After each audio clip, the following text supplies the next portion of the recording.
water, sustainability and the environment. This is H2O Today. David Garman is President of the IWA, Executive Director of Environmental Biotechnology CRC, Director of WTA and Chairman of FOSLOC. David Garman has extensive management, technical and policy experience in terms of resource development and resource management in all aspects of pollution management. He advises a number of research and water authorities worldwide on research, water resource and pollution control matters. First of all, welcome. Thanks, Mike. First, tell us just briefly about each one of these organisations. IWA is the first one you mentioned. That's a worldwide network of professionals, scientists, engineers, regulators, policy people who meet at regular intervals, and we have a structure which involves country committees which come together to form a general assembly, and we have a formal board structure. We publish, we run about 40 conferences a year, and basically we link worldwide to bring professionals worldwide to get their views, exchange and develop new ideas. The CRC is one of the high-tech organisations dealing with biotechnology for environmental improvement. We do everything on biofilm control, which copes with solid washing through to pipe cleaning, and possibly contact lens cleaning. WTA, which is the spin-off company from the old CRC, which has recently been refinanced and is now providing recycled water, waste treatment plants and a number of other technologies. And finally FOSLOC, which does two things, provides FOSLOC for cleaning up algae in water, and actually managing water, not just cleaning up algae. What it does is take the phosphorus out to change the phosphorus-nitrogen ratio and enables better water management. And Water Saver, which reduces evaporation of water. Networking, how important is networking, say, in what you do? Absolutely critical. And what about to the whole industry? How important is networking? Absolutely critical. But what's becoming increasingly apparent is you can't do it all the time in the traditional ways. You've got to use new, modern ways of doing it. And basically, things like podcasting, television, online streaming, these sorts of things are the new ways of communicating. Water industry can be quite cumbersome. Is it still too closed, do you think, for networking? Because a lot of them like to keep it all within, but surely they can be now looking at exploiting the resources they have and making it more open? The water industry in the last 10, 15 years has undergone a revolution. Traditionally, people within the water industry would grow up in the water industry and stay there. Very conservative. Over the last few years, we've seen corporatisation. We've had new people come in. We've had people from the power industry come in. We've had people from private industry come in. Everything is opening up. It's beginning to realise, whether you're in the US or whether you're in the Sudan or somewhere in South Africa. It is absolutely essential that you're across the best technologies, you're talking to the best people, because they can always give you the new insights into what the solutions are, how you tackle your problems, and quite often what the best technologies are for your particular application. Do you think there's enough value placed on water these days? Are we charging enough? I mean, water itself is just like money, isn't it?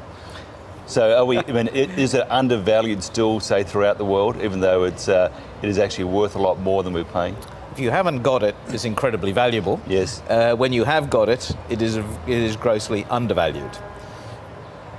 Unfortunately, I believe there's been a view that water is a right. People have a right to water for everything. I don't believe that's the case. People have a right for essentials. For everything else, they really do need to pay for it as a commodity. But if you do that, it's also got to be protected, it's got to be delivered, it's got to be safe. And we have good institutions, particularly here in Australia, which do that extremely well. What are your views on water trading then? I think it's brilliant. there are some constraints on water trading. When I was with the Water Resources in New South Wales, we initiated water trading in a limited way, which has now moved on to something else. Whether or not we should go as far as some people suggest, I'm not exactly sure, but let me just say that it does lead to much more efficient use of water in many areas. At the moment, we're coming out of winter. The spring rains aren't all that strong, especially in Victoria and other parts of Australia. For example, in Mildura and Sunraysia, there's talk of class action against various government bodies because their water allocation isn't what it should be to maintain some sort of lifestyle, to maintain the crops. Do we have enough water in Australia, and have we actually abused it? Because it's a pretty bad situation to get to say, for example, Sunraysia, and you understand where they're coming from, because they're actually facing obliteration at this stage without required water. I mean, 5%, I think they need something like 40% of water just to keep the trees and the vines alive.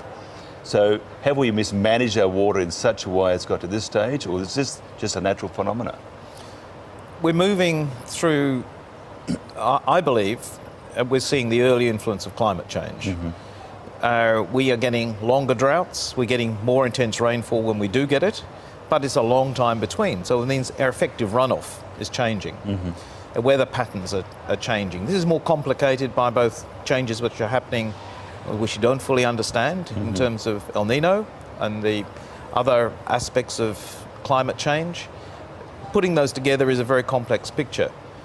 What we haven't done is looked at the planning which we require and the adjustments we require to look at this on a broad scale basis. It's been very much a reassurance, as I see it, that life will remain the same. And it's only in the last few years that we've been beginning to see people saying things have got to change. We've done some good things. In Perth, for example, the Water Corporation put piped irrigation supplies to one of their irrigation areas. Then, with the water savings out of that not only increased the efficiency of the farmers, it freed up some water for the environment, and also they bought some water for the city at the same time. This sort of rethinking of how we approach many of these things. I know that transfer of water out of, say, northern Victoria to other cities is a very controversial matter. But there are savings can be made. The trouble is that when there is no water in the first instance, it becomes very, very difficult. And I believe we're going to have to start thinking quite laterally. For example, let's start thinking about, we've got saline groundwater under parts of Victoria, which could be desalinated. That some of it's brackish, relatively high cost in terms of what irrigators pay traditionally, but it is low cost in terms of the marginal cost to preserving some of their permanent plantings. And the governments have to start thinking about, should we be doing this? These are alternative ways of thinking, and we have to get out of our traditional supply. And if we do it with micro-irrigation, perhaps the way the Israelis are doing, and some of the leading farmers in Australia, then that's another aspect which we have got to get greater adoption of some of this. When the water does arrive, we'll have much more efficient systems. We'll actually have a better retention in the reservoirs, and we'll be able to meet all the needs and all the demands. In Victoria, it's at the moment the big desalination plant they're talking about building in Wonthaggi. Are you in favour of desalination, or do you prefer recycling? There isn't a either or. It is a matter of having the two, having multiple water sources, having access to those multiple water sources. And if my worst fears of significant climate change do continue in the way they appear to have done over the last few years for the whole of southwest and southeastern Australia, we seriously need to have diversification of water resources. The water industry generally has got away with minimal capital investment in something which is absolutely critical. So And now they have to change. Now they're going to have to change. Wow. It is a total rethink. Just the cost alone, we go on forever, but there's cost alone, there's a whole lot. There's our bell for us, isn't it amazing? the producer has it organised, but the cost and the whole way of thinking, it's just got to change, doesn't it? Totally change. It really does. Yeah. And what has encouraged me is that I believe the public realises that, in fact, it does have to change. The sorts of issues which regulators are coming to grips with are, we hadn't anticipated this within water pricing structures. The returns we've had on our existing water investments have not been enough to look at this step change in climate. So how do we now get the regulators to start thinking of it? The issue in Sydney at the moment with IPART is one of the big issues. But really you find that the public in some ways is ahead of some of the regulators, ahead of some of the governments. They're doing their own recycling.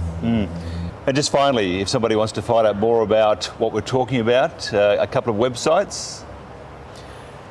One of the best ones, of course, is the IWA's website, which is iwahq.org.uk, with the W's in front, of course. Of course. Which means Worldwide Water, of course. It's water. I love it. Let me write that one down. Worldwide Water, very good. But it's so they can actually go to that website and they can see all the things that are going on.